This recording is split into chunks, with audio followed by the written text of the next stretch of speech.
Me llamo Carlos Jaime, tengo 32 años, soy editor freelance, barista a tiempo parcial y un desastre a tiempo completo. Al menos, así es como mi familia tiende a describirme. Pero, a pesar de todo, vuelvo a casa cada Navidad, sin importar lo ocupado que esté, sin importar lo que me cueste. Llego con el vino, los regalos, una sonrisa forzada pero sincera.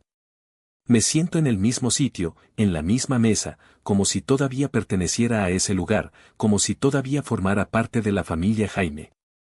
Eso era lo que creía que iba a hacer este año también. La casa estaba en silencio cuando entré.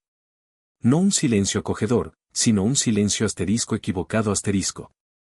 No había risas, ni galletas de canela quemadas, ni Ben Crosby sonando en el tocadiscos polvoriento, solo el árbol de Navidad falso parpadeando en la esquina y el sonido de metal golpeando porcelana. Lo seguí hasta la cocina, y allí estaba ella, mi abuela, Dorothea Jamie, 81 años, con su suéter de punto morado favorito, ese que tiene un pequeño enganchón en la manga izquierda que nunca me dejó arreglar. Su pelo recogido en el moño suave de siempre, aunque noté que se lo había hecho sola esta vez. Un plato de jamón frío y relleno reposaba frente a ella, medio comido, olvidado. Me miró y sonrió cuando me vio, esa clase de sonrisa que le das a alguien cuando te alegras de que haya venido, pero te entristece que haya tenido que hacerlo. Llegas temprano, cariño, dijo. Su voz era débil este año, cansada. Dejé mi abrigo en la silla, con cuidado de no cerrar la puerta de golpe. ¿Dónde está todo el mundo? La abuela no respondió. Simplemente extendió una mano temblorosa por encima de la mesa y deslizó algo hacia mí. Era un trozo de papel de cuaderno rasgado, doblado una vez, sin sobre. Mi nombre, Carlos, escrito con la letra de mi madre. Usé tu préstamo de 8.500 pesos para el crucero familiar. Lo siento. Cuida de la abuela mientras estamos fuera. Mamá.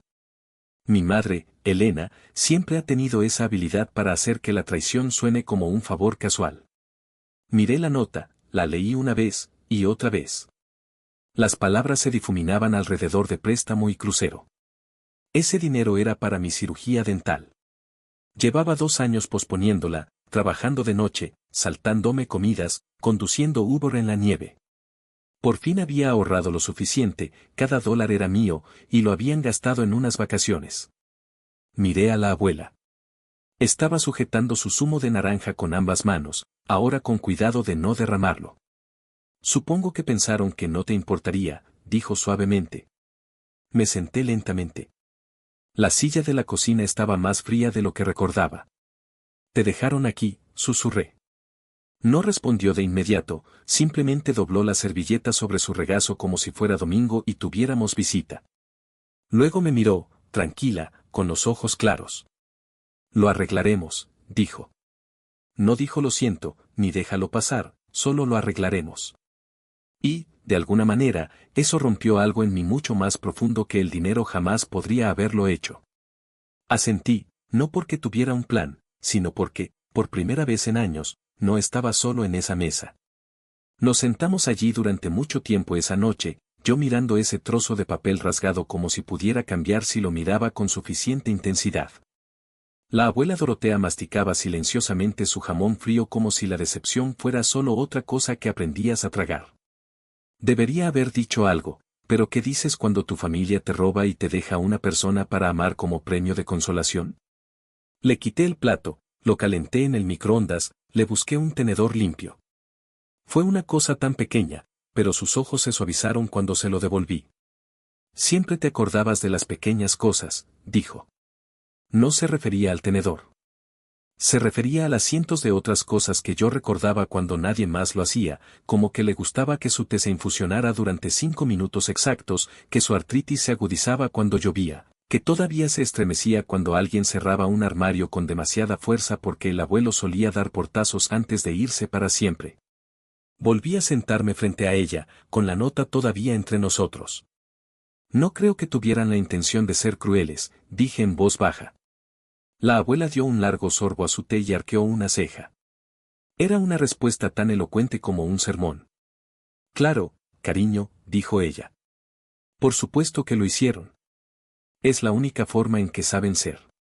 Me golpeó entonces, no como un puñetazo, sino como un asentamiento lento. No era la primera vez que se elegían a sí mismos. Recordé tener 17 años, sentado al borde de la misma silla de la cocina, tratando de explicar que yo no había tomado las pastillas de su botiquín, que había sido Caleb, nuestro niño de oro, quien las había robado, que necesitaba ayuda. Y recordé cómo mamá no hizo preguntas. Simplemente empacó mis maletas y me dijo que no podía quedarme si seguía mintiendo. La única persona que salió al camino de entrada esa noche fue la abuela. Me envolvió en su abrigo, el marrón que olía a jabón de marfil, y susurró, llámame cuando aterrices. No desaparezcas como tu madre. Ella fue la única que se preocupó por mí después de los exámenes finales de ese cumpleaños. Un invierno, cuando tuve gripe, me envió por correo un gorro de lana que tejió ella misma. Todavía le faltaban 3 bucles en el borde. Lo usé de todos modos. Nadie más lo recordó, pero ella sí. Ahora estaba sentada frente a mí, con 81 años, con los mismos ojos firmes. Supongo, dije lentamente, que nunca nos vieron realmente como parte de la historia. Esa sensación de no ser tomado en cuenta, de ser un personaje secundario en mi propia vida, me caló hondo. La abuela dobló su servilleta y me miró con algo parecido al orgullo. Eso es porque solo se escriben a sí mismos en el final, pero nosotros hemos estado aquí desde la primera página. Me sentí validado, como si finalmente alguien reconociera mi dolor y frustración. Esa noche, dormí en el viejo sofá cama en el estudio. Me trajo una manta extra, la floral que siempre usé cuando era niño, y dejó una taza de manzanilla en la mesita de noche. Ninguno de los dos dijo buenas noches. No necesitábamos hacerlo. A la mañana siguiente, me desperté con el olor a tostadas, no el tipo artificial de azúcar con canela que Mara solía quemar en el tostador, sino pan de verdad, centeno cortado grueso, tostado en la sartén, como la abuela siempre lo hacía cuando alguien estaba enfermo o triste. La encontré en la cocina tarareando algo suave. Tenía las zapatillas en los pies equivocados y su cardigan colgaba de un hombro como si se hubiera vestido deprisa, pero sus manos se movían firmes, untando mantequilla en la tostada de borde a borde. Supuse que no dormiste mucho, dijo, sin levantar la vista. Siempre odiaste el sofá cama. Sonreí. ¿Recuerdas eso? Era reconfortante saber que ella notaba esas pequeñas cosas. Me echó una mirada.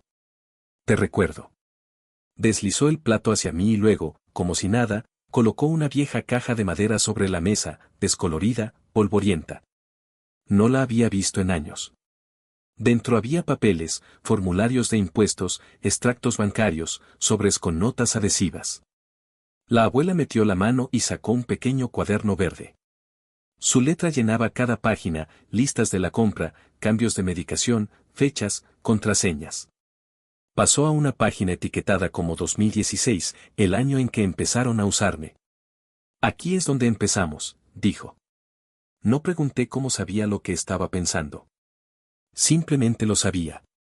Durante los 2 días siguientes, trabajamos como bibliotecarios, clasificando una escena del crimen. Sin drama, solo papel, bolígrafos, gafas de lectura. Ella entornaba los ojos a algo, lo circulaba y me lo pasaba. Yo lo contrastaba en mi portátil, comprobaba las marcas de tiempo, los números de ruta bancarios. Montamos la tienda en el salón. Ella se sentó en su viejo sillón reclinable con el cojín que siempre se deslizaba hacia los lados, y yo me acurruqué en el suelo con un alargador y un bloc de notas legal. Había algo extrañamente sagrado en ello, tranquilo, concentrado, como construir un caso en los bancos de la iglesia. Entre escaneos y marcas de rotulador, hablamos. Me contó sobre la primera vez que Caleb le pidió prestada su tarjeta de débito solo para gasolina, cómo se convirtió en facturas de comestibles, luego en retiradas de efectivo. Entonces, un día, notó que su copago de farmacia había rebotado. No quería creerlo, dijo, pero tampoco quería ser el tipo de madre que cría hijos que hacen eso. Así que me dije a mí misma, tal vez fue un error. Su ingenuidad me dolía, pero entendía su deseo de ver lo mejor en sus hijos. Asentí. Se basan en eso. Miró por encima del borde de sus gafas. Se basan en que las mujeres de esta familia tengan poca memoria y un gran corazón. Me di cuenta de que eso era cierto, que mi madre y mi abuela siempre habían perdonado y olvidado demasiado rápido. Encontramos pruebas de depósitos de cruceros, Mara usando el inicio de sesión de Dorothy desde una vieja tableta compartida, un rastro de papel de emergencias que terminaron como pedidos de Sephora y cargos de PayPal por entradas para conciertos. La magnitud de su manipulación me dejó sin aliento. Estaba ayudando a la abuela a recolectar el dinero que Caleb se estaba autoenviando cada 15 días desde su fondo de pensión. Cuando hicimos una pausa para el té, ella añadió una rodaja de limón a mi taza sin que yo lo pidiera. Todavía te gusta así, ¿verdad? Y sí, me gustaba. Siempre me había gustado. Nunca pronunciamos la palabra venganza, ni una sola vez, porque esto no se trataba de castigo. Se trataba de la verdad. Y la verdad era que la habían dejado, me habían dejado a mí, no una sola vez, sino en pedazos a lo largo de los años. Ahora, estábamos recogiendo esos pedazos, un recibo, una contraseña, una captura de pantalla a la vez. Al final de la segunda noche, teníamos una carpeta codificada por colores, fechada y con referencias cruzadas. Dorothy la acarició como si fuera algo vivo. Esto no es justicia, dijo, pero es prueba. Y a veces, cariño, eso es suficiente. Regresaron un domingo. Sabía que lo harían. Elaine nunca faltaba a la cena del domingo, incluso cuando era ella la que no la cocinaba. Quería que la vieran regresar, quería entrar como si nada hubiera pasado, como si Dorothy no hubiera sido abandonada con un cartón de zumo de naranja y una nota de 9 palabras. La abuela y yo estábamos preparados, pero no de la manera que ellos podrían haber imaginado. Sin gritos, sin confrontación, solo una carpeta sobre la mesa del comedor, mi portátil completamente cargado, y una silla colocada en la cabecera de la mesa donde Dorothy solía sentarse antes de que empezaran a ignorarla. Preparé té, no para ellos, sino para nosotros. A las 5:47 de la tarde, los faros barrieron la pared del salón. Una puerta del coche se cerró de golpe, luego otra, risas afuera, agudas, sin esfuerzo. La puerta principal se abrió como siempre, sin tocar. Mara gimió, arrastrando su maleta de diseño por la entrada. Te juro que la última noche en el barco me dio urticaria, demasiados mariscos, detrás de ella. Elaine entró con gafas de sol sobredimensionadas aún puestas, a pesar de que el sol ya se estaba escondiendo detrás de los pinos. Su perfume llegó primero, floral pesado, el mismo aroma que usaba para funerales y eventos benéficos. Russell la siguió con su habitual gruñido, su cara roja por demasiados daiquiris junto a la piscina. Luego Caleb, el último como siempre, dejó caer su bolsa de lona en el pasillo y se dirigió directamente al sofá. Nadie miró a la abuela. Nadie dijo su nombre. Elaine entrecerró los ojos hacia la cocina. ¿Incluso limpiaste un poco?, preguntó, pisando el chal de Dorothy como si fuera una pila de toallas viejas. Caleb resopló. ¿Dónde está la cena? No me digas que cocinaste. Mara se sentó en el mostrador, ya revisando su teléfono. Me muero de hambre. ¿Pedimos comida china? Me levanté lentamente. No me había movido hasta entonces. Les dejé entrar en su zona de confort, les dejé sentir que todavía mandaban en el lugar. Me alegro de que estén todos aquí, dije, mi voz uniforme. Giraron 4 cabezas, 4 expresiones que decían lo mismo. Ah, todavía estás aquí. Elaine suspiró. Clara, no hagamos esto ahora. Acabamos de regresar. Saqué la silla de la mesa, me senté y giré el portátil hacia ellos. Creo que deberíamos hacerlo ahora, dije. Tengo algo que mostrarles. Hubo una pausa. Caleb puso los ojos en blanco. Oh, Dios, no esto otra vez, todavía resentido por tu pequeño préstamo. Dorothy no había hablado. No necesitaba hacerlo. Se sentó frente a mí, con las manos juntas en su regazo, los ojos fijos en la pantalla, tranquila, presente. Por primera vez en años, parecía de nuevo la cabeza de la familia. Abrí la primera carpeta, etiquetada como transacciones no autorizadas. La habitación estaba en silencio. Entonces comenzó el video. El video era simple, nada llamativo, la grabación de pantalla de una hoja de cálculo, fondo blanco, texto negro, filas limpias, fechas, cantidades, destinatarios. Cada retiro de la cuenta de pensión de la abuela en los últimos 2 años, nombres asociados, ubicaciones de tiendas, marcas de tiempo. Elaine se inclinó hacia adelante, entrecerrando los ojos. ¿Qué es esto? Respondí sin mirarla. De ahí salió el dinero del crucero. Mara soltó una risita nerviosa. Estás haciendo una tormenta en un vaso de agua. Hice clic en la siguiente pestaña, una captura de pantalla del perfil bancario en línea de la abuela, inicios de sesión desde un dispositivo registrado al correo electrónico de Mara, transacciones realizadas con minutos de diferencia de la actividad de Caleb en Venmo. La voz de Elaine se apagó, clara. Otro clic, un intercambio de correos electrónicos de la cuenta de Elaine a Mara, usé el PIN que dejó en la nevera. Él no notará que falta el depósito. Mara respondió, es un blando.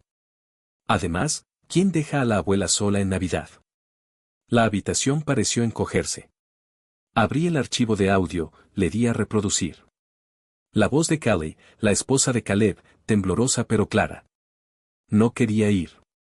Le dije a Caleb que estaba mal, pero dijo que si Clara no daba el dinero, la abandonarían y se encargarían de ella después. Dijo que siempre cede. No podía seguir haciéndolo. Lo siento. Caleb se enderezó de golpe. ¿Grabaste a mi esposa? Eso es ilegal. No, dije con calma, ella me lo pidió. Dijo que estaba cansada de encubrirte, cansada de verte desangrar a la gente. Los labios de Elaine se afinaron. Pequeña serpiente, después de todo lo que hemos hecho por ti. Querrás decir, todo lo que me han quitado, dije. Abrí la última ventana, un borrador de correo electrónico dirigido a la División de Fraude del Seguro Social, al abogado de cuidado de ancianos de la abuela, a 2 redacciones de noticias locales y al defensor del pueblo del condado. Asunto, denuncia formal de abuso financiero de ancianos. Evidencia adjunta. Tienen 48 horas, dije, con los ojos fijos, para devolver cada centavo. El silencio que siguió estaba vivo, expectante. Entonces Dorothy se levantó. Sin ira, solo una lentitud que hizo que todos la observaran. Se movió hacia la cabecera de la mesa, colocó su mano en el respaldo de la silla como si una vez más fuera suya para dar órdenes. Su voz era baja, pero se hacía oír. Crié a 3 de ustedes. Les cambié los pañales, les limpié las narices, pagué sus almuerzos escolares, y cuando mis caderas cedieron, me dejaron con zanahorias congeladas en una casa vacía para que pudieran beber champán con dinero robado. Miró a Elaine, luego a Caleb, luego a Mara. Tienen suerte de que sea Clara quien pida el dinero. Si fuera por mí. Dejó la frase en el aire. Russell se aclaró la garganta y salió de la habitación. Mara comenzó a llorar. Dijo que no sabía que era tan serio. Elaine murmuró algo sobre ser destruida por este lío. Caleb me miró fijamente como si lo hubiera traicionado. Ya no eres familia, escupió. Sonreí, no cruelmente, solo liberado. Lo sé. No creían que lo haría. Incluso después de que les mostré el correo electrónico, incluso después de que la abuela los miró fijamente con 81 años de memoria silenciosa, todavía pensaban que estaba fanfarroneando, que cedería como siempre lo había hecho. No lo hice. Pasaron 48 horas. Nada se movió, ni el dinero, ni un solo mensaje de texto. Así que envié el correo electrónico, archivos adjuntos y marcas de tiempo, capturas de pantalla, nombres de audio. A las 6:13 de la tarde, recibí una respuesta. Caso abierto. Gracias por su envío. A la mañana siguiente, todo se destapó. Alertas de noticias, llamadas perdidas, mensajes de números que ya no guardaba. No tenías que llegar tan lejos. Somos familia. Estás empeorando las cosas. Reenvié cada mensaje a Natalie, la abogada de la abuela, una mujer con la voz de una bibliotecaria y la columna vertebral de un agente federal. No se inmutó. A mediodía, las cartas formales salieron.